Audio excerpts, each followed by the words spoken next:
তো সবাই কেমন আছে? আবার একটা নতুন ভিডিও নিয়ে চলে এসেছি। তো আজকে দেখাবো দুটো পাকাটি নিয়ে কীরকম একটা নৌকো বানানো যায়। তো দেখাচ্ছি। তো ফার্স্টে কী করতে হবে, একটা গার্ডার নিয়ে নিতে হবে। গার্ডারটা নিয়ে এরকম আটকে দিতে হবে দুটো পাকাটির মাঝখানে। দিয়ে আর একটা ছোটো পাকাটি নিয়ে দুটো মাঝখানে ফিট করে দিতে হবে। আর একটা দ্বিতীয় গার্ডার নিতে হবে, গার্ডারটা নিয়ে দুটো পাকাটির মাঝখানে আটকে দিতে হবে।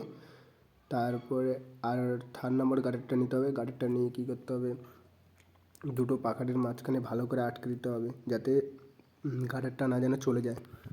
তারপরে আমাদের মেন যে কাজটা হবে, একটা ছোটো পাকাটি নিয়ে পাকাতে হবে, মানে ঘোরাতে হবে। ঘোরাতে যতক্ষণ না গার্ডারটা টাইট হয়ে যায় ততক্ষণ ঘোরাতে হবে। তো এবারে আমরা জলে ছাড়বো। দেখতে পাচ্ছ কি সুন্দর কাজটা করছে।